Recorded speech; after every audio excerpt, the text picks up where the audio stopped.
An initiative of the Greater Des Moines Partnership formed in 2007, the Business Innovation Zone, the BIZ, exists to connect entrepreneurial needs with qualified resources and to provide guided professional and business direction. The BIZ helps entrepreneurs maximize their successes by helping them navigate resources, strengthen knowledge, improve skills, form strategic alliances, and secure proper capitalization. To find out more about the BIZ, visit www.bizci.org. Just a little bit about today's speaker, serial entrepreneur, somebody I got to know recently, but it's been in the area quite a long time. It's been focused on green technologies for a long time, which I find really fascinating, and actually has just been accepted to the Clean Tech Open program, leaving next week for California. So with that, I'd like to introduce Dwight Stewart. Hi, everyone. It's a pleasure to be here. So your first company was in college, right? Yeah. I mean, back up and talk about what was your first company and what did you do? Yeah, it's interesting. I've been doing technology ever since I can remember. My dad handed me a programming book, and I just knew I wanted to do programming. So fast forward to college, I've already had kind of the 10,000 hours that people talk about in order to be able to execute really well. So when I was in college, trying to think about, well, what can I do that can make a difference? And I saw some inefficiencies where probably in similar ways that Facebook did as to how people collaborated. So one of them is selling textbooks, being able to sell other things that you've got. Need a ride. Freshman and sophomore, people couldn't find rides easily, and they may not have cars there, so being able to find a ride, finding roommates and so forth. And then also with all the campus town businesses, whether restaurants or bars or whatever, being able for people to know what's happening. So created a place for everyone to be able to access and be able to participate and buy and sell things. And then went from Iowa State, that's where I started, that's where I went to school. Then I went to UNI, University of Nebraska, Drake, and a couple other places. So wow, that was a really interesting experience. Some good lessons learned there was at the same time that I debuted, there was another company called Chegg that also debuted. So we both incubated over the summer, and they had Sidewalk Chalk before I got there. So my reaction was, you know what, I'm going to incubate for another month and just make this thing just blow them away, and they're not going to have a chance. Well, what ended up happening is when you decide to incubate like that with a kind of a social network type of system where no one's going to buy things if there's nothing to sell, no one's going to sell things if there's no buyers, Chegg had gotten that established in the meantime. So I spent the next year kind of playing catch up. Chasing them. And they did pretty well, if I remember right. So they have done extremely well. And it turns out that after, so kind of to back up, to kind of forward to probably some other conversation, the support system that you have is so critical. The support system I had really discouraged me from pursuing these kind of activities while I was in college. Focus on college, you want to get that degree so you can work for someone someday, right? That just wasn't who I was. So eventually I did get discouraged enough where I decided I'm not going to do this anymore. I was trying to do it all myself. I was very cocky. So when I stopped doing it, Chegg took that same model and went to other universities instead of just focusing on Iowa State. At that point, they started getting more and more notoriety, and then a couple of years later, I find out, well, they got $50 million in venture capital. Then they got $100 million in venture capital. Just this year, they went on the stock exchange and were worth $1 billion. So. And you were ahead of them for a while. Yeah.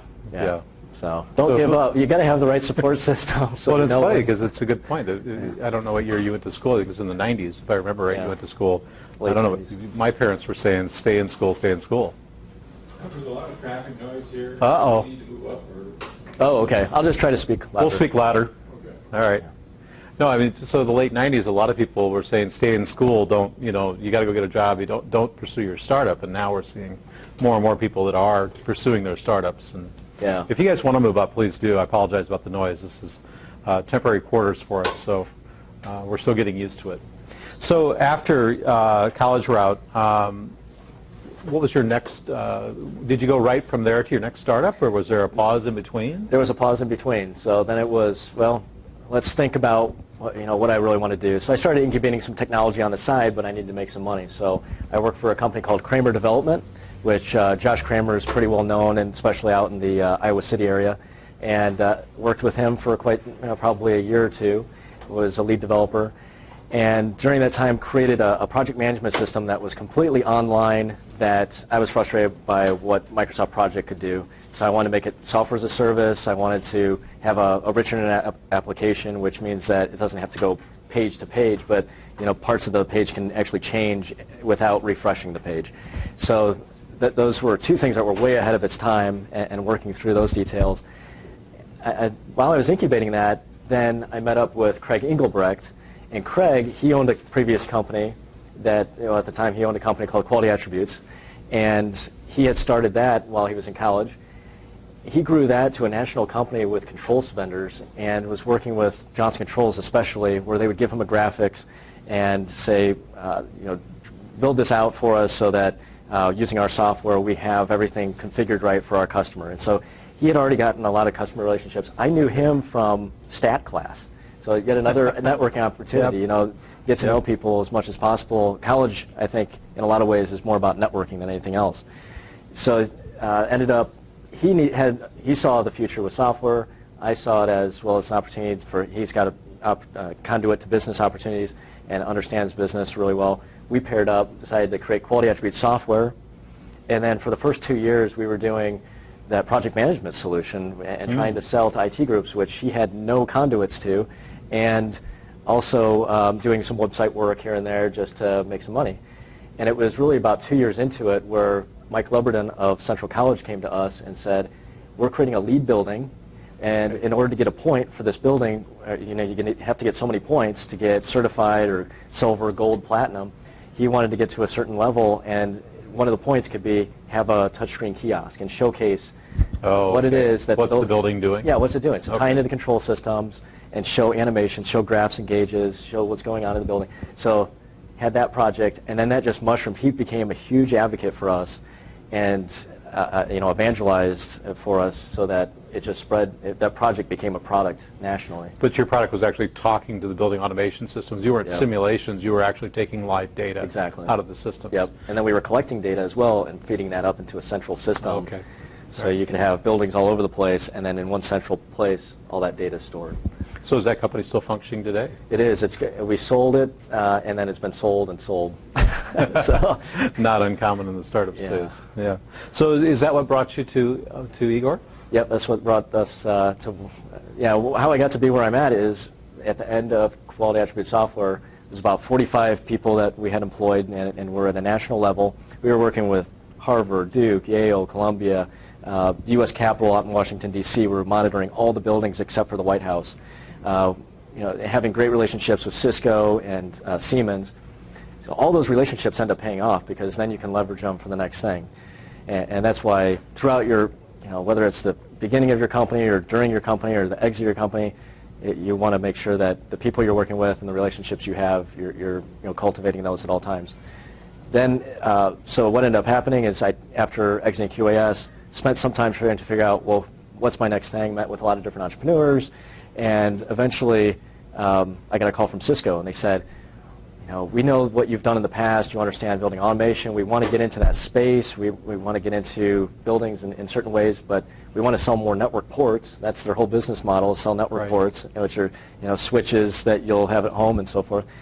And everything's going Wi-Fi. So how do you justify selling network ports when everything's going Wi-Fi? Well, you use it for more than just communication and data. You use it for power. So they have a new technology, Power over Ethernet, which you'll see with voice over IP phones, that one cable both powers and communicates for those phones. And now it's happening with IP cameras. And now they said, well, so they called up and said, well, what do you think about Power over Ethernet for lighting? And so to bridge into that new world where there's 4 times as many lights per square foot as there are computers and voice over IP phones. So for Cisco, it's a market-moving opportunity. It's an opportunity for them to sell in a whole new way at a huge scale, and so they needed someone that they knew could execute. And this is a little bit of a segue here. It's interesting because my background is also in the IP networking space. I remember when IP was starting to become real, and actually I'm old enough to remember when the web came really online. But Power over Ethernet's been around, if I remember right, almost 20 years now, in some form or another. I mean, the original specs that were put out, I think, are 20 years old now. Yeah, I'm not even sure. And it's always interesting when people talk about some brand new technology. And this is really interesting new technology, but the fundamentals of it are 20 plus years old. And I remember having arguments with our engineers because we were doing Power over Ethernet access points, because we did industrial buildings where you had to hang these things 60 feet in the air, and engineers were saying, you'll never get it done, it'll never work, and Yep. and now here it is. So Well, it's interesting when all the, for this technology, several different worlds had to come together. Right. It was power over Ethernet at the early stages could only do 15 watts per Right. line. Then they had power over Ethernet Plus that could do 30. Now they've got UPoE, which can do 60, and there's some other options that can go even further. So you have that increasing curve. Then you have LEDs that are now being more adopted, which are DC, and power over Ethernet is DC, it's not AC. So now you've got that opportunity. And then the fact that LEDs consume less and less power to have just as many lumens. So right now you can get about 100 lumens per watt. And so with that, now you can have, it's that perfect storm really, where it's economically feasible to have LEDs off power over Ethernet. And the beauty of it is it's economically feasible compared to AC today. It's only going to get better because lights they've already got in laboratory conditions where LEDs are going to be 300 lumens per watt. Well, now you can have 3 times as many lights on one Ethernet cable, which means you're using a third of the ports, which the ports are one of the more expensive components. So now we're going to be dramatically less in 3 years, fast forward, dramatically less than AC alternatives that are out there. So let's deconstruct this, because there's like 3 or 4 things going on. So this room has AC powered, probably, what kind of lights would these be? Fluorescent. Fluorescent lights. So you have some choices. If you own this building, you wanted to redo the building, you could say, let's put LED lighting in. And you can buy replacement LED lights that plug into the AC lines, and you'll save power. The next step is you can save more power by running them DC, because you can use the power more efficiently. So that's step 2. The next step is you can be even smarter about it and say, well, rather than doing custom DC systems, let's leverage these things called power over Ethernet switches that are basically, along with switching data, they're providing distributed power. Yep. And they're made by companies like Cisco, so they work pretty well. So that's the next step. And even the DC step, you think about if these were LED, every single LED bulb or fixture has to have a transformer in it. So Right. you're having these cheap transformers, similar to every time you have a USB device or you're plugging in your phone or something. I mean, just think about all the outlets that you have in your home. How many of them are transformers that are plugging in versus just having something that natively plugs in? So Right. I think what we're transforming to, especially where the lighting could tip it over, that final tipping point, is that once you reach a certain percentage of your devices that are DC-oriented, you're probably going to have a DC network in your house completely. And I believe that it's going to be from the waist up, it's DC. From the waist down, it's AC, because you're going to have the appliances, the vacuum cleaners, and those kind of things that are more AC. So, and you, Right after all. so if you do take that idea that there'll be a DC bus, it's like, well, will they create a new one?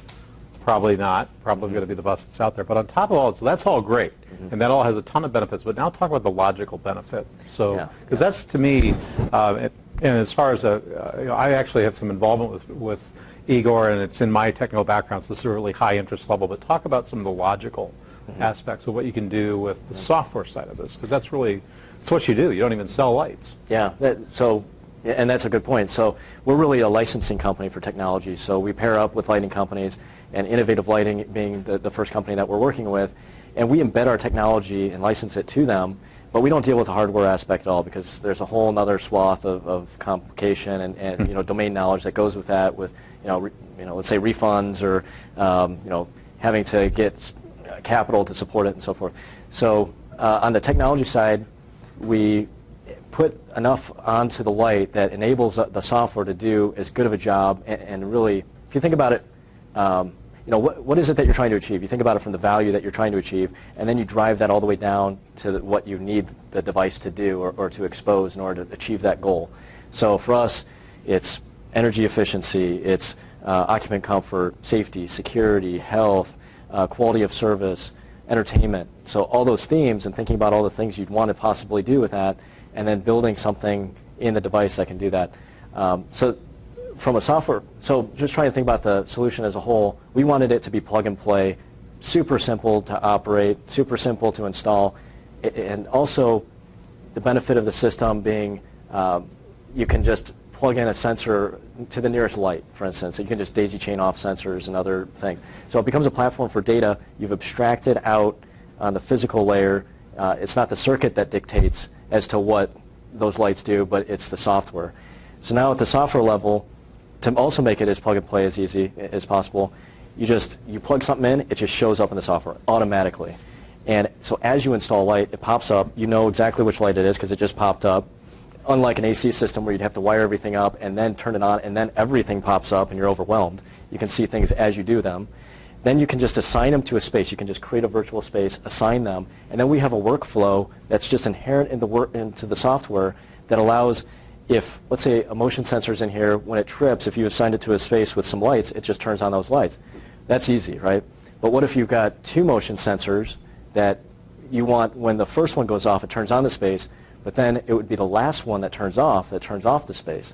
Maybe you want 10 of those. Maybe it gets really complicated if you don't have software that does this. If you just have regular overlay controls, it gets really messy. And then to be able to take that software, look at the data, and learn from it, then make adjustments, not just with the software configuration, but adjustments where I can just easily go to where that motion sensor is, unplug it because it's an Ethernet cable, it's plug and play, so I can just as easily unplug it as I was able to plug it in, and then plug it in somewhere else and see, does that coverage make a difference? Versus today, if I wanted to move that somewhere, it would be a process of, let's bring in an electrician, let's run some conduit, let's power the thing, then let's swap out the light switch and wirelessly pair them up. You're talking a lot of time, a lot of effort, a lot of cost. Yeah, so I think a way to look at it is, rather than everything being connected physically to each other, the switches and the sensors are only connected logically.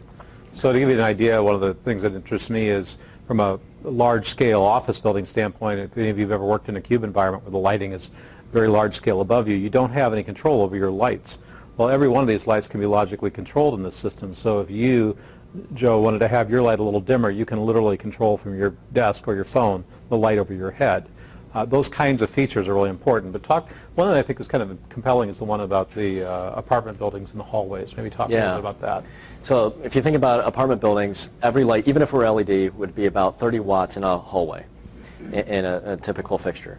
So that would, in Iowa terms, if it was residential rates, cost about $25 to $30 to operate per year, assuming that it's on all the time, which it has to be. So if instead you can add an occupancy sensor to key locations and zone it out however you want, then you could, for one thing, you can tell if it's unoccupied or occupied. But occupied, you don't necessarily need it to be full on. Everyone thinks of, you just throw a light up and it's either on or off. But instead, it should be adjusted to really what your needs are. So if by building code your needs are so many lumens, you can actually adjust it to be only 80% on, 70% on. And we've got some really novel ideas for how we can fulfill that. And then also on the minimum dimming level, when there's no one there, you want it to be at least enough so people don't walk into a dark room, but it just needs to be at a certain minimum level. So we can really tune that to exactly what makes sense for the situation, and now you're saving tremendous amounts of energy, because overall it's only going to be at 20-30%, and occupant times are only, let's say, 10% of the time at that 70-80% level. So overall you're going to be saving 60%, 70%. You're talking huge savings overall. So an 8-plex apartment building is going to see thousands of dollars of savings. Absolutely. So something that's kind of interesting, and you and I have kind of worked through some of this, but this is one of those products where so much is possible. It becomes kind of hard to decide what to do and how to explain it. And so what are you doing to go to market? How are you going to go to market? I mean, we talked in the back, hey, I'd like to have this in my house. This would be really neat to have in a custom home. Yep. You could go to government, you could go to hospitals, you could go to commercial buildings. Where do you start? How do you go next? Yep. So the key for us has been thinking about specific verticals and being customer driven, just like you said. So apartment buildings being the first one, that's why that is a really good case study for us, because we have a partner who has a tremendous number of apartment buildings that they already service, and they're an interesting conduit, because unlike the traditional vendors that are in the lighting space, they're a low voltage integrator, and they have. What does that mean, a low voltage integrator? They are someone who provides low voltage solutions, digital low voltage solutions to people. What's an example of that? So they provide, ICS Technologies is the company. Right. They provide internet service to apartments. Okay. And then they said, okay, well now there's other things like voice over IP phones. So they started offering that because it went from the telco company over to them, and then also for IP cameras and so forth. So they see it as an opportunity to create a whole new revenue stream for themselves. Okay. And sell low voltage and digitally connected lighting as well. So that's an example for, I already had a relationship with them with my last company. Right. So just leverage that, and they got really excited about this. They want to sell, and So how do you, so you're going to do the apartment buildings, are you going to do that nationally, or where are you going it's from mostly there? local. They have a few states that they service. They're really focused on Des Moines and Ames, and I think for our goal is to stay local as much as possible. Matthew is one of our team members, and Hey, he's really focused on, let's, I hear from the whole team is, let's focus on local first. Okay. Let's make sure that everything's ironed out, and we can be there immediate with the customer, and Right. we're going to be, otherwise it's a little more complicated if you're further away. Yeah. So we want to get a few months with installs locally, and then from there, we're also trending a lot of data, so it gives us full transparency into what's happening far away, so we can also be very effective in supporting them. So have you got product in the market? Are you out selling now? Where We are do you now out stand? selling, All and right. we've got our first installs that are happening here soon. Great. So we're doing active quotes, and anyone that's interested that has a project, come see me. Come talk to me. You're ready to sell them. Yeah. How long did it take to get here? I mean, there's a lot here. I mean, Yeah. you didn't just create this overnight. So how long have you been working on Igor? Yeah, it's been about a year now, and the interesting thing about this project, unlike most others, is we're an agile shop. We like to spend some time incubating something, then get it out to market, and then spend some more time, iterate, get some feedback, get it out to market. You can't really do that when you're dealing with hardware and having so many pieces to the equation.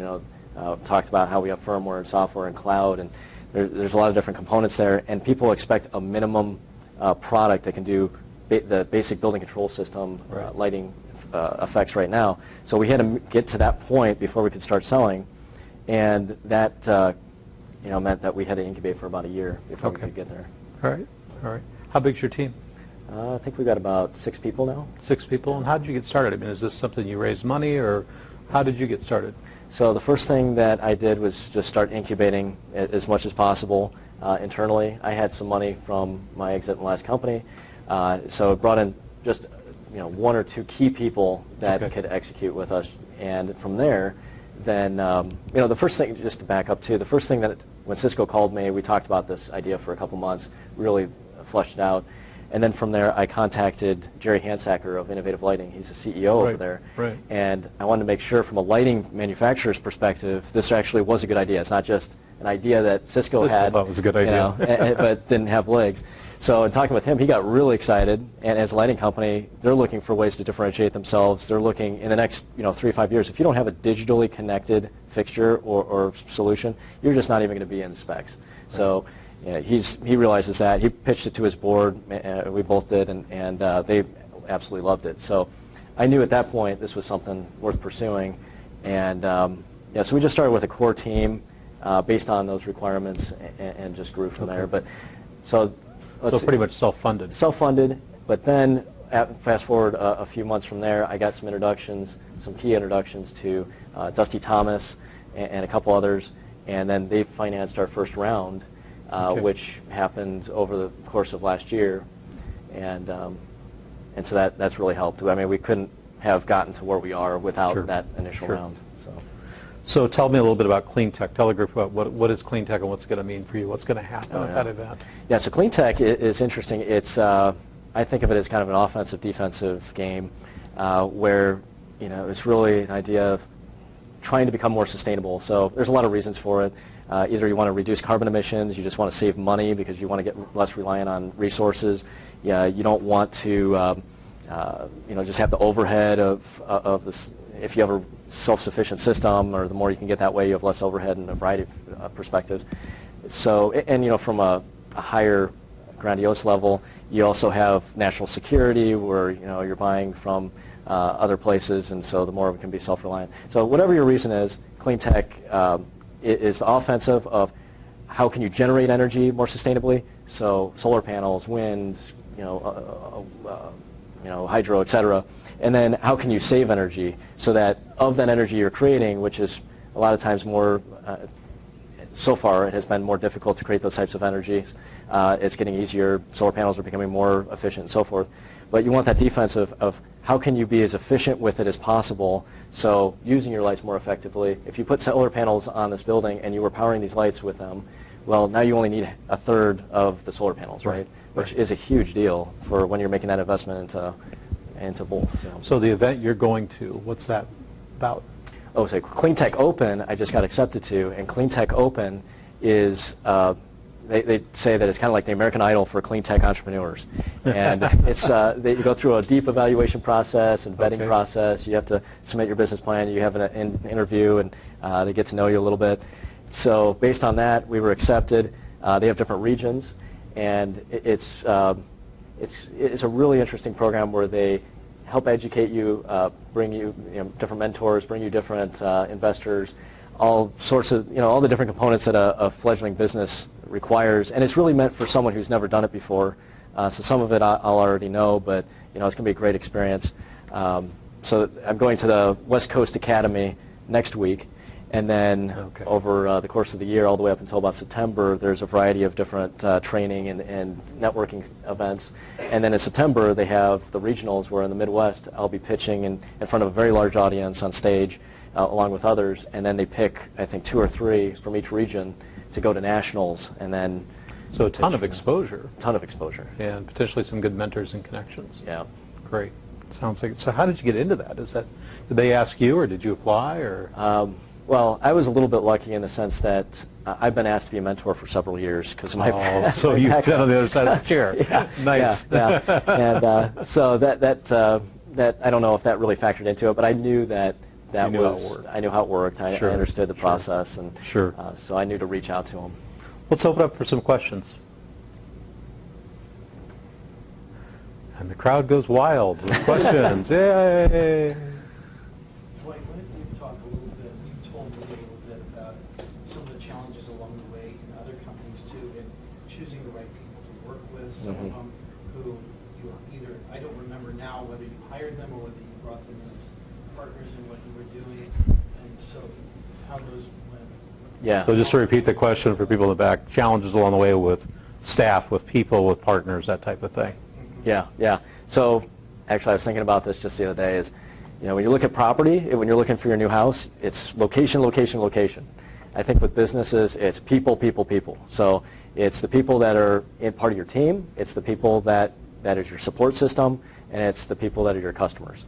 And really making sure you spend time on that. When I think about building a team, I think about aptitude, attitude, and character. If you got you don't necessarily need to have all the knowledge right now for what you're going to do, because in technology you rarely do.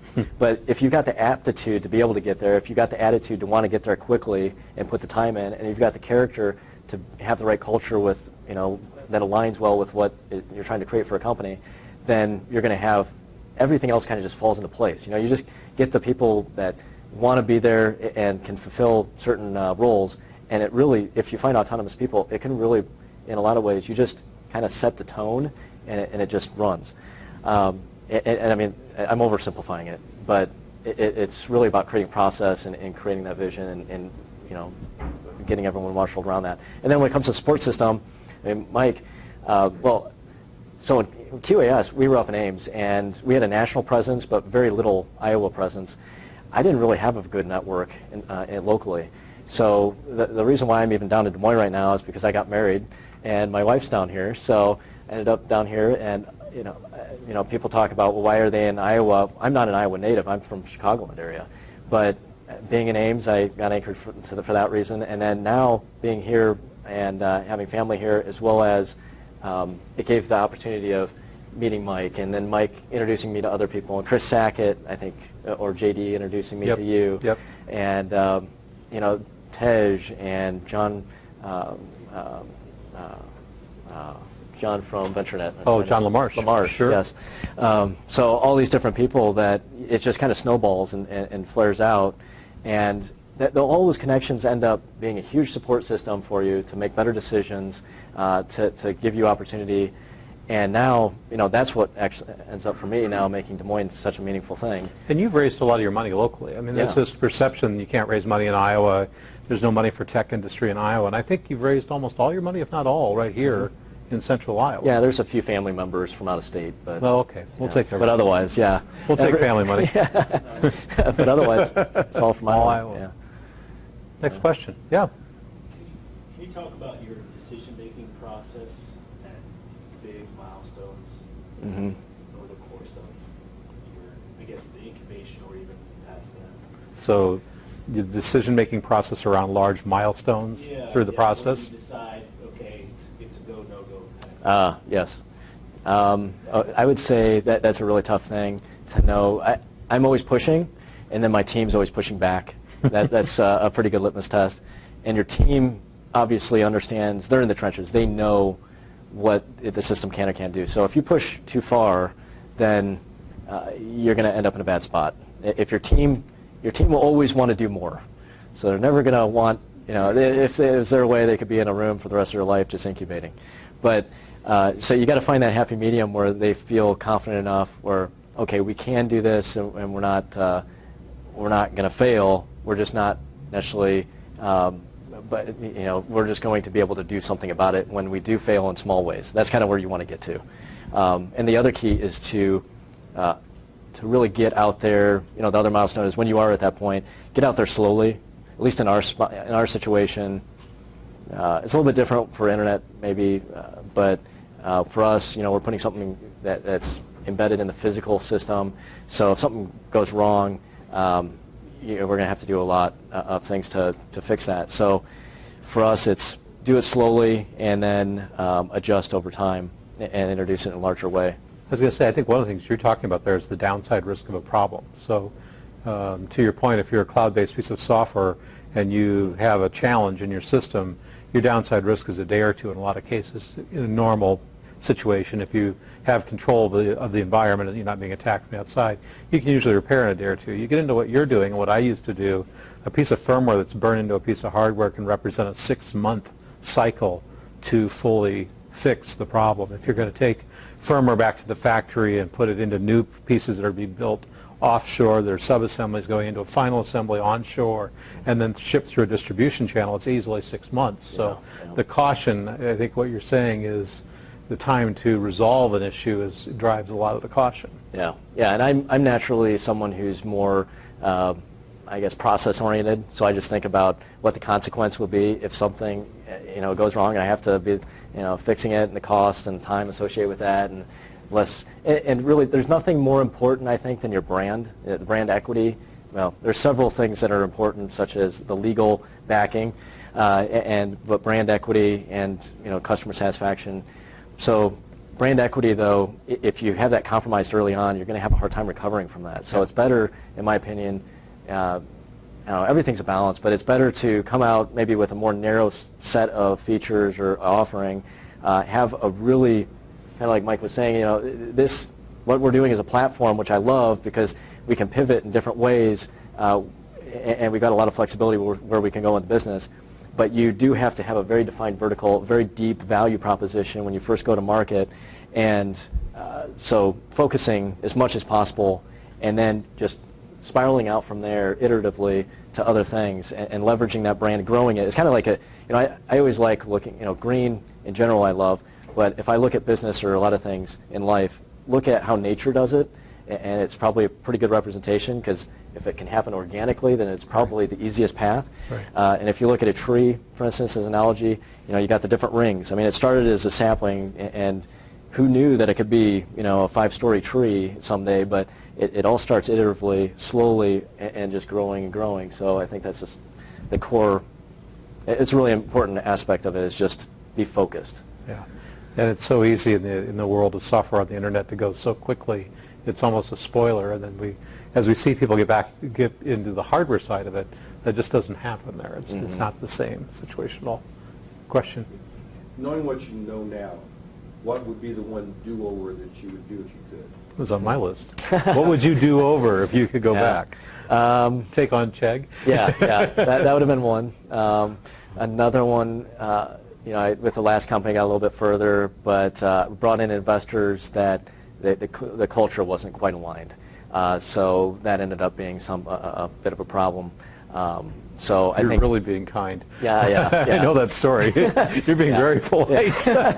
So who you have for partners and who you bring on for investors, they're extraordinarily important. I mean, if you lose control of your company in particular, I probably I will do everything that I can not to lose control of it to someone that I haven't gotten to know very, very well and that I trust innately. So. Yeah. Dwight, so through all this process, whether you're looking at doing a startup or buying an existing company, have you, in these interactions, have you defined some people here in Des Moines that you like, or that you worked with as consultants that could say, look, you know what, here's a startup that you want that can do the due diligence and the background work and say, yeah, you know what, here's how you can do this, here's how you can finance this, here's some really creative things, here's how you can capitalize it, and people who have those kind of connections and are able to do that. I know they're pricey, call them consultants, whatever, but we found those kind of people here in this area. Yeah, absolutely. Yeah.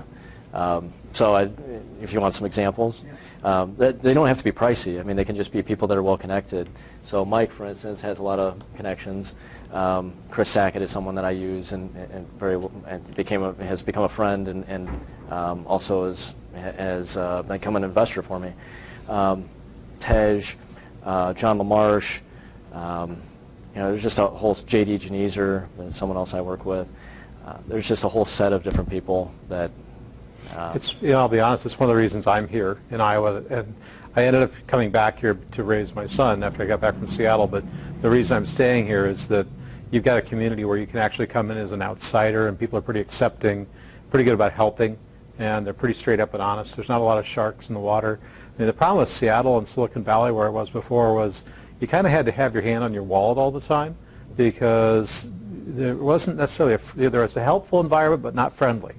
But I think there's a lot of good people around here who are willing to just help. And certainly some are fee, and they should be fee-based. But there's also some just good advisors that will help you say, so, my first question was, well, how do I know who's doing it the right way and who's just trying to figure out how many hours they can bill? And there's a lot of good people around that have been around a long time that can tell you who are the straight-up players that are their reputation precedes them, if you will. Are the groups, I know LWBJ is out there, which JE is a part of, but Yep. Are there other groups like that? I haven't really seen if there's... Other M&A groups? Well, yeah, that are quality people when you work with them that you're going to get... Yeah, I think there are. I'd be happy to, without getting into it too deep, I can give you some other names. They aren't maybe as big as LW in their area, or I think there's some that specialize a lot. From your standpoint, what you've seen, those kind of groups that know what they're doing are worth the while. Yeah, definitely, absolutely. I would agree. Well, the thing about it is when you find the right one. Yeah. So. Because what I'm finding is that there's a lot of people who have good things that they want to do, but finding the capitalization is really tough. To find those quality people and become integrated, like you said, that networking, how do you find those people? I met with Mike earlier this year, and that was one of the things, my concerns was, sometimes finding those people, those networks is hard here in central Iowa. Or here in the Midwest. Yeah, but at the same time, it might be a little more meaningful because it's, since they are well connected and it can give them more depth of experience because they've seen more versus if it was a little more, I don't know. I don't feel like that there's any compromise in it. I think that there are world-class people that are right here. So. Now, and there's a lot of people that I'm omitting because I may not know them or I'm just not thinking of them right now. So, there's a lot of people that are out there, and one person can just network to the next and get you the sort of. I think anytime you're networking around, the thing you do is start asking about the people. I mean, the nice thing is we're in a small enough environment, whether you're talking to Mike Kulik in the back room, who's done a lot of legal work here in town, or some of the other people, talk to the people that do business or business work and find out. Say, what do you think? Have you done work with them before? It's very easy to get a good reference in this town. And there's some really outstanding people that are happy to just give you some advice on that. But yeah, it's what's nice about it is you can get a reference on everybody. You really can. I guess to that end, do you think that you would have been far along if you'd, say, started this in Chicago, gone back home and tried to start it as opposed to here? The current company or my previous? So I was going to say the previous company. I think we probably had maybe an advantage by we got some of the best talent in the area because we were such an innovative company compared to the peers, and so that I think ended up being a really great thing for us. So it's better to be in Ames yeah, than absolutely. in Chicago? Yeah, I think so. Yeah.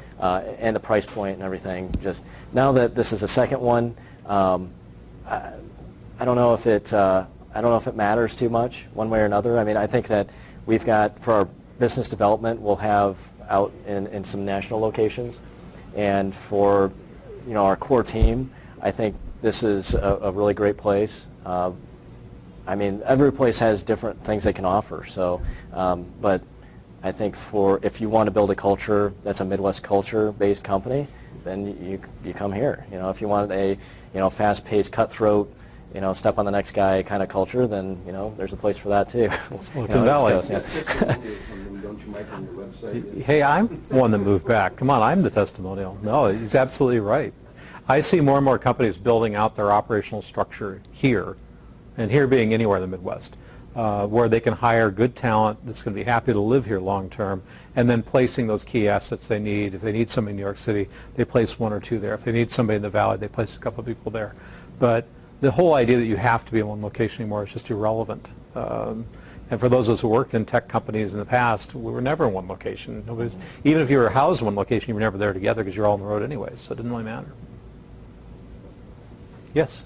I have a different question than I asked before, I think. You talked about at least three big companies that you've worked with in the past, Johnson Control, Cisco, and Siemens. And I think that one of the challenges for small companies or startups is how to work with really big companies like that. And so do you have any tips or, not even necessarily how to start, but just any suggestions, any thoughts on how to work with companies of that size when you're a small company? So the question is really tips on how to work with large companies when you're a small company. Yeah, and that is I'm not sure how to put it, but a very careful dance, right? Because you're when you're the small mouse dancing with the giant, and maybe not even the gentle giant, then you got to make sure that you're one step ahead so that you're not getting stepped on. So I think that you want to be benign. That's key number one. So first is just getting in the door. So you got to have some sort of connection to get in the door. The next thing is to create some story, some way of interacting with them that isn't threatening, that they see as a partnership opportunity that's going to be ancillary or is adjacent to their space, but not necessarily they're going to somehow overshadow any of the core offerings that they have. But something that they could sell as an upsell to make a margin off, right? So now it's not something significant enough. Maybe you start small or in a subtle way, that it's not something significant enough that they feel threatened or that they want to do themselves. And it doesn't even necessarily have to be something at that point in time that they'd want to necessarily buy you out for. I mean, you can have a longer term vision as to your exit strategy with them or someone else. So you just start in that way and then grow it and diversify when it is appropriate. Diversification, I think, is really important. Otherwise, if they'd make a change at their corporate level to change, for instance, the story I had about quality attributes with Craig. Well, at the high level, they made a change. They want to use India for resources to do graphics. So that became a big, issue as to, well, what does he do? Well, it turns out the other thing is extremely important. With QAS, we saw a lot of people seeing data collection for buildings as this is so important. Data is going to be the world, and so Microsoft and Oracle, et cetera, all these other companies were saying they're creating these massive systems to do this. So we thought we need to get capital. We grew organically for the most part for the entire cycle of the company up until that point, and decided we need to bring on capital, big capital, to then take this platform that we had created that other people had already been creating apps on and take it so that we can go worldwide with it. And it turns out those companies were just saying things. It's more of just like putting feelers out there, seeing if they get interest, et cetera. We could have just marched on as we were and not tried to make a big change and grow quickly. So that's the other thing, is having the right people that you're surrounded with is so key, because you can talk to them and tell them these things and they can say, yeah, but don't worry about it because I've had experience like that before. Let's look into it. Maybe I've got some connections I can call, find out behind the scenes what's really happening, and you can make better decisions, because there will be moments whenever you panic. That's when you want to have someone you're talking to first before you take action, And never take action upon emotion, I guess is better to call. Well, you raised a good point, because I think when people say you need mentors, you always want to find mentors and advisors in the space you're going after. So if you're going to sell into Microsoft, if you're going to be competing with or working with, you want people that know that space, because then you're not trying to learn it on your own. You're not trying to figure it all out as you go. And it's really easy to get connected into somebody like a Cisco and then build all of your strategy around just Cisco. Yeah. And then have it crash and you've got nothing. So to your point of diversifying, you can't be targeted on just one company. There's got to be multiples that have leverage against each other. And you're not an offshoot of that company. No, you're not. And they are there to make money, not help you. Yeah, exactly. Yeah, Mike?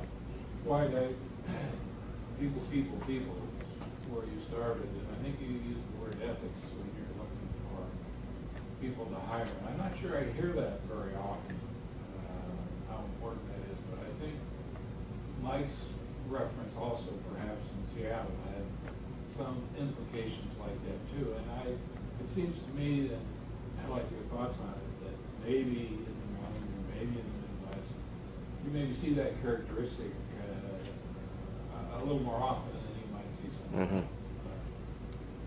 Thoughts on that? I would say absolutely, and that's why I love the Midwest. So I feel like you can, and other places talk about this, but so there's different, characteristics of a good character, good ethics. So on the West Coast they talk about, well, we're just candid and we speak our mind, so that's good, and that's a good set. I think we've got that too, but then also of not trying to compromise one person for another, to leverage yourself. A lot of times that destroys both people. There's just a variety of different things there that I think the Midwest really just has probably one of the only spaces, or it has the shining star of all the different places, of all the geographies, as to having that ethics and that character. And I love that about this area. I agree completely. So when you were talking about, right now obviously you have a very physical product, it's tied into a building basically since permanently and everything, and so you're hesitant about growing out too wide geographically too quickly from a sports standpoint. Where, as you're trying to grow, how do you balance out, putting emphasis on the technology development versus, say, geographic expansion? Yeah. So, are you trying to go deeper, within a smaller geographic space, or go wider geographic with the technology you have? So, Does that make sense? Yeah, so the question is basically, how do you balance your growth path being go deeper in one geographic area versus spread geographically? Okay. I think after we get that a couple months in, then we're comfortable with going anywhere geographically, and scaling is we'll just bring on additional support people. But all right, so we've done a little bit planning in that we're going to be selling indirect, and that there's going to be a first tier of support from our partner companies that will sell for us. So that really helps us buffer from incoming service requests and everything. If we didn't have that, then I would have an issue with, well, how fast should we grow geographically? But they're the feet on the street locally, and so they can be with the customer. And then the other side of it is, I think we want to focus on a couple verticals, focus our time and effort on building that value out for those verticals.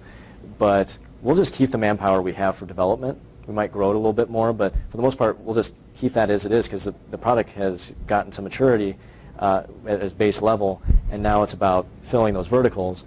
So with that in mind, we can just add business development and add the go-to-market personnel. So it kind of contains, if you're trying to grow in both places, or all these different parts of your company at once, it makes it a little more unwieldy. But so I'm trying to just grow that business development, we got offensive, defense once again there as well. You got the offensive, go get sales, business development, and defensive, okay, we got to have some support capability so we can support our customers. So, but I can keep that well contained where we're just doing tier 2 support, and we're just business development and training the salespeople, and that gives us a lot more leverage. If you look at,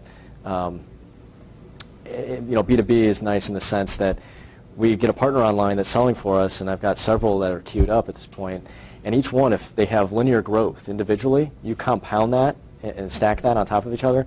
Each one of those has 3, or 1 sale each the first year, which is way lower than it should be. But that's 3. The next year they each have 2. Well, now you've got 6, and it just logarithmically increases. So we can get that logarithmic growth by having partners that we leverage in that way. It's fair to say, too, that a lot of what makes the product unique will be its implementation. So what you're providing is pretty much a set of building blocks Exactly. for an integrator to go in and make it do what a particular customer wants to do. So Yep. the integrators are quite key to you in the sense that they're going to do that frontline specialization, adaptation, uniqueness Yeah. that you're not going to have to deal with on your back end. That makes it a lot easier, as sales go from 1 to 10, our implications, because it's really the people who are doing the installs, their work goes from 1 to 10. Ours, it's fairly steady in a lot of ways, except for that support and the I think it gives you a more balanced relationship with your partners. Sometimes you, as a provider of a product, why am I giving the partner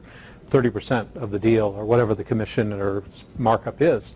But if they're actually doing a lot of the work to make the deal happen, finding the customer, rolling it out, and supporting them, it's really worth that. Oh, it's huge. And from their Yeah. perspective, they see where you are somewhat beholden to them. They're not worried that you're just going to unhook them next week and Yeah. say, oh, I found a guy who'll do it for 2% less. And I used to have that same mentality, so I'm thinking, all right, 30% of the margins, that's Right. huge, that's It scares ridiculous. first-timers. It's Yeah, nuts, right? Yeah, I mean, now how am I going to really, if I had that 30% for myself, there's so much more I could do. I could grow my staff and everything else. Well, the truth of it is, in B2B, it's all about relationships. So even if you brought in those salespeople, Volume. yeah. Now you got to manage them, right? Well, so you got to have management that's overseeing, and that's overhead. But even more so is you bring on, let's say, 10 salespeople. Half of them aren't good, so now you got turnover. You just wasted time and money with them. Now you hire some more to fill them in, and now some people left because they found something else, and so you got all this stuff to work. Just headache, right? Versus. And let's say that all went smoothly and that all went perfect, which it doesn't, but let's just make that assumption. Now they got to create relationships and evangelize their customers Right. and really sell into those customers and start that whole sales cycle. Versus if you just work with partners that already have those sales, have those customers and relationships in place, and all they have to do is call up pick up the phone and say, hey John, hey, we're already going to do an install for IP cameras. We've got this new IP lighting system. We know you want to move to LED anyway. What do you think? And you're like, oh yeah, that sounds great. I mean, that sales cycle, Trusted yeah, relationships. and that's one of the great remarks that Mark Zuckerberg had that I recently heard was, there's no better referral than there's no better marketing than a trusted referral. And I'm sure the Rocket Referrals guys would like to hear you say that Yeah. louder. We got time for one more question. We're going to wrap it up. Yeah. I guess what's your progression, I think, we've chatted in the past, to look at commercial products, like where do you see this in how many years? Like what's the dream or what is? What's the end game? See, Yeah. yeah. Where can this go? Yeah. And that, once again, we've got a platform that can be leveraged for a lot of different causes. So I see it as safety, security, health, occupant comfort, energy efficiency, quality of service, entertainment. All those are themes for things that we can build in certain verticals. And instead of me just saying what I think those will turn into, I really want it to be customer driven. I want to have good relationships with our partners. And I've already learned so much from just starting this process. And I think we're going to learn a lot more, even with all the knowledge I had with my previous company and with building owners. I think, and time is changing, right? So it's not just hearing it from them and getting that feedback to bring into your own, and to drive your own product and service offerings, but also times change. So what's relevant today, tomorrow it might be a whole other game. So I think it's just, we've got a lot of optionality. We've got a platform, and everything I've done is a platform, so it gives me optionality. And that's a great thing, but at the same time, it's also, you got to be focused and not talk too much about that, or other people think you're just lost in the weeds or, in the clouds. So, yeah, I think just being agile, that's our principle from a business perspective and a product development perspective. Everything about us, we want to be agile. All right. Well, thank you very much. I appreciate you having here.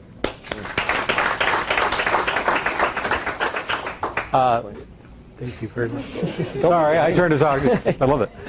You're going to get a survey in the email. Please answer it if you would. We really use the surveys to determine what we do next. Next month will be Drew McClellan on the 16th, and thank you all for coming.